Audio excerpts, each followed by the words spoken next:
চিংড়ি মাছের মালাইকারি কিন্তু একদম রেডি। এখন আমি গ্যাসটা বন্ধ করে দেবো, দিয়ে কিন্তু ঢেলে নেবো। আর দেখো কত সুন্দর একটা কালার এসেছে বন্ধুরা।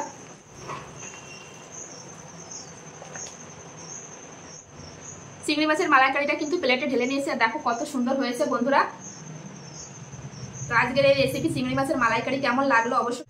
নমস্কার বন্ধুরা, তোমাদের সবাইকে অনেক অনেক স্বাগত জানাই বন্যা রান্নাঘরে। আজকেও কিন্তু বাঙালির জনপ্রিয় একটা রান্না নিয়ে চলে এসেছি। আজকে বানাবো হচ্ছে চিংড়ি মাছের মালাইকারি।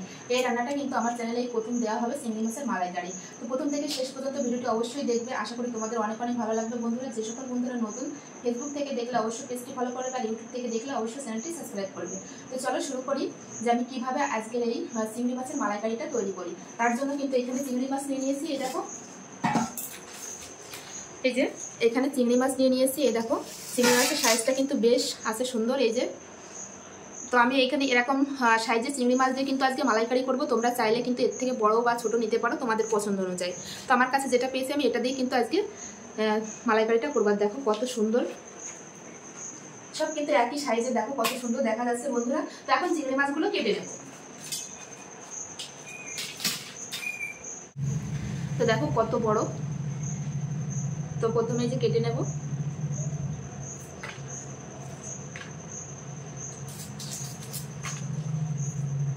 এর ভিতরে কিন্তু মাথার দিকে একটু নোংরা থাকে, তো এখান থেকে কেটে কিন্তু আমি এই নোংরাটা বাদ দিয়ে দেবো। এই যে নোংরাটা কিন্তু বাদ দিয়ে দিলাম। আজকে কিন্তু আমি চিংড়ি মাছের খোসাটা রাখবো, আমি ফেলবো না। এখানে মাঝখান থেকে আমি দুটো এরকম একটু খোসা ছাড়িয়ে নেব, কারণ ভিতরে একটা ময়লা থাকে। এখান থেকে কেটে কিন্তু আমি বের করে নেবো। দেখো এই যে মাঝখান থেকে একটু কাগজের সাহায্যে কেটে এই যে এরকম টান দিলেই কিন্তু এই যে নোংরা সুতোটা কিন্তু বেরিয়ে আসবে। এটা কিন্তু অবশ্যই ফেলে দিতে হবে, এটা খেলে কিন্তু পেটে ব্যথা হয় অনেক সময়। তো এইভাবে আমি সব মাছগুলো কেটে নেব। আর একটা মাছও কিন্তু আমি একইভাবে কেটে নিয়েছি। এই দেখো কাগজের সাহায্যে এরকম টান দিলেই কিন্তু এই যে এই নোংরা সুতোটা কিন্তু বেরিয়ে আসবে। এই দেখো কত নোংরা থাকে এর ভিতরে।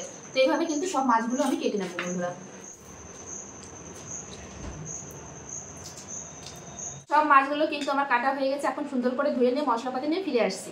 প্রথমে কিন্তু আমি একটু জল গরম করে নেব, আর সব মাছগুলো ধুয়ে নিয়ে চলে এসেছি। চিংড়ি মাছের মালাইকারি মানে হচ্ছে নারকেলের দুধ। তো এখানে আমি নারকেল কুড়িয়ে নিয়েছি এখানে। এবার গরম জলটা কিন্তু এর ভিতর দিয়ে দেবো। জলটা কিন্তু খুব ভালোভাবে গরম হয়ে গেছে।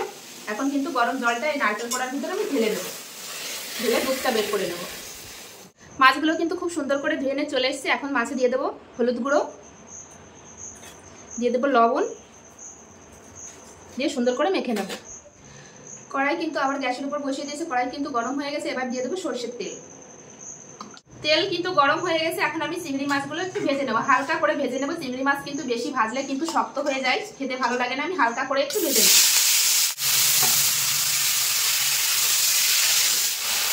উল্টে পাল্টে কিন্তু আমি হালকা করে ভেজে নিয়েছি, একদম বেশি ভাজা যাবে না।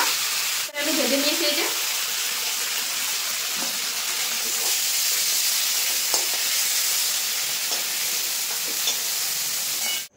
কড়াইতে কিন্তু আর একটু সরষের তেল দিয়ে দেবো, ফোড়ন করে নেবো। ফোড়নে দিয়ে দেবো হচ্ছে গোটা জিরে আর গোটা গরম মশলা। এবার দিয়ে দেবো হচ্ছে পেঁয়াজ বাটা। পেঁয়াজটা কিন্তু আমি হালকা করে ভেজে নিয়েছি, কাঁচা গন্ধটা চলে গেছে। এবার দিয়ে দেবো আদা রসুন বাটা। পেঁয়াজ আদা রসুন কিন্তু একটু ভাজা ভাজা করে নিয়েছি, কাঁচা গন্ধটা চলে গেছে। এবার দিয়ে দেবো হচ্ছে গুঁড়ো মশলা, দিয়ে দেবো হলুদ গুঁড়ো, এখানে দিয়ে দেবো লঙ্কা গুঁড়ো, দেবো স্বাদ অনুসারে লবণ, আর সামান্য একটু জল দিয়ে দেবো যাতে মশলাগুলো পুড়ে না যায়।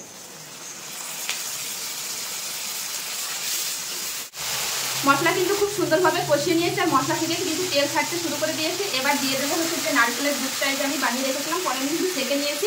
এখন সেই নারকেলের দুধটা কিন্তু আমি দিয়ে দেবো। ঝোল কিন্তু খুব ভালোভাবে ফুটে গেছে। এখন ভেজে রাখা মাছগুলো দিয়ে দেবো।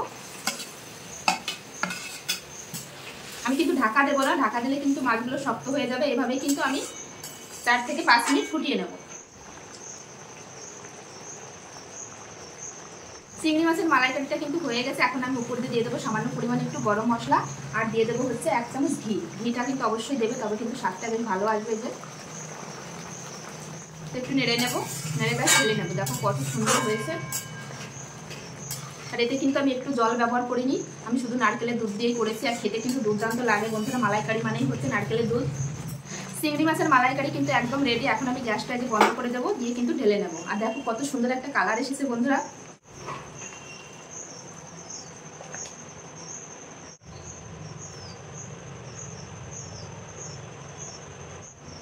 চিংড়ি মাছের মালাইকারিটা কিন্তু প্লেটে ঢেলে নিয়েছে, আর দেখো কত সুন্দর হয়েছে বন্ধুরা। তো আজকের এই রেসিপি চিংড়ি মাছের মালাইকারি কেমন লাগলো অবশ্যই কিন্তু কমেন্টে জানাবে। ভালো লাগলে অবশ্যই লাইক কমেন্ট শেয়ার করবে। শেয়ার করে কিন্তু নতুন বন্ধুদের দেখার সুযোগ করে দেবে। এরকম নিত্য নতুন ভিডিও দেখতে হলে অবশ্যই বন্যা রান্নাঘর চ্যানেলটি সাবস্ক্রাইব করতে হবে। যারা ফেসবুক থেকে দেখছে অবশ্যই কিন্তু পেজটি ফলো করবে। দেখো কালারটা কত সুন্দর এসেছে বন্ধুরা। আমার চ্যানেলে কিন্তু এটা প্রথম হচ্ছে চিংড়ি মাছের মালাইকারি। তো চলো বন্ধুরা, আজকের মতো ভিডিওটি এখানে শেষ করছি। আবার দেখা হবে নতুন কোনো ভিডিওর সঙ্গে। তো সবাই ভালো থেকো, সুস্থ থেকো, বাই।